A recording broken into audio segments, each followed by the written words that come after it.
একবার গৌতম বুদ্ধ একটি গ্রামের পাশে থাকা নদীর কাছে বসেছিলেন। ওই নদীর চারিদিকে অনেক বড় বড় পাথর ছড়িয়ে আছে, কিন্তু তারপরেও নদীর জল ওই পাথরের চারিদিক দিয়ে বয়ে চলেছে। এটা দেখেই গৌতম বুদ্ধ চিন্তা করে যে এই ছোট নদী নিজের তরলতার জন্য কত লোকের তৃষ্ণা মেটায় এবং সবসময় এগিয়ে চলে। কিন্তু এই যে ভারী পাথরগুলো, এগুলো কেবল এক জায়গাতেই পড়ে থাকে আর অন্যের রাস্তায় বাধা হয়ে দাঁড়িয়ে থাকে। এই ছোট্ট ঘটনা থেকে গৌতম বুদ্ধ আমাদের এটা শিক্ষা দেয়, যারা অন্যের রাস্তা আটকে রাখে, যারা অন্যদের এগিয়ে যেতে দেয় না, তারা নিজেও কখনো এগিয়ে যেতে পারবে না। কিন্তু যে অন্যদের উপকার করবে, ভালোবাসা দেবে এবং এগিয়ে যেতে সাহায্য করবে, সে নিজেও এগিয়ে যাবে। গৌতম বুদ্ধ গভীর মনোযোগ দিয়েই এগুলো চিন্তা করছিলেন, আর তখনই তিনি গ্রামের কিছু লোককে নদীর দিকে আসতে দেখেন। সবাই অনেক চিৎকার করছিল, আর গ্রামের সমস্ত লোকজন একটি মহিলাকে গালি দিচ্ছিল, সঙ্গে তাকে মারছিল। গৌতম বুদ্ধ দেখেন গ্রামের লোকজন ওই মহিলাটিকে জোর করে নিয়ে আসছে। ভিড় যখন গৌতম বুদ্ধের কাছে চলে আসে, তখন বুদ্ধ ওই মহিলাকে মারার ও গালি দেবার কারণ জিজ্ঞেস করে। গ্রামের সমস্ত লোক বলে এই মহিলাটি চরিত্রহীন, ব্যভিচারী। এই মহিলা স্বামীকে ধোঁকা দিয়েছে আর নিজের স্বামী ছেড়ে অন্য মানুষের সঙ্গে শারীরিক সম্পর্ক তৈরি করেছে।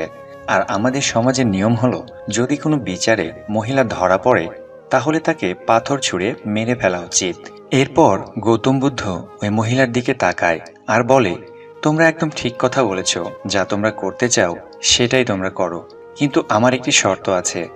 পাথর মারার অধিকার কেবল তারই যে কখনোই ব্যভিচার করেনি, যার মনে কখনোই অন্য কোনো স্ত্রী বা পুরুষকে দেখে খারাপ চিন্তা আসেনি, যে কখনোই তার স্বামী বা স্ত্রীকে ধোঁকা দেবার কথা চিন্তা করেনি।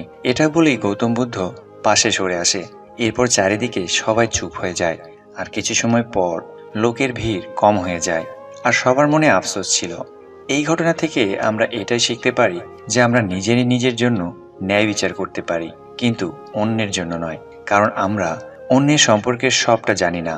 যদি আমরা সত্যিই কারোর সাথে ন্যায় বিচার করতে চাই, তাহলে তাকে এতটা ভালোবাসা ও স্নেহ দেওয়া দরকার যাতে সে নিজেই তার দোষ স্বীকার করে আর সেটা পুনরায় না করার কসম করে। এছাড়া গৌতম বুদ্ধ এটাও বলেন যে মানুষ যখন নিজে ভুল করে, তখন সে উকিল হয়ে যায় এবং নিজেকে বাঁচানোর চেষ্টা করে, আর যখন অন্য কেউ ভুল করে, তখন সে জজ হয়ে যায় এবং শাস্তি দিতে চায়। এছাড়া সবার প্রথমে মানুষের নিজের বিচার করা উচিত, নিজেকে চেনা উচিত, কারণ মানুষ অন্যর থেকে বেশি নিজের সম্পর্কে জানে। গৌতম বুদ্ধ মনে করতেন, খারাপ কাজকে ঘৃণা করুন, খারাপ মানুষকে নয়। তো বন্ধুরা, আপনারা যদি সবসময় অন্যকে দোষ দেবার অভ্যাস থাকে, তাহলে সেটা আজকেই ত্যাগ করুন এবং নিজের বিচার করা শুরু করুন। নিজের ভুলগুলোকেই সংশোধন করুন। আমি মনে করি ভিডিওটি আপনাদের ভালো লেগেছে, তাই ভিডিওকে লাইক ও শেয়ার করতে ভুলবেন না। ধন্যবাদ।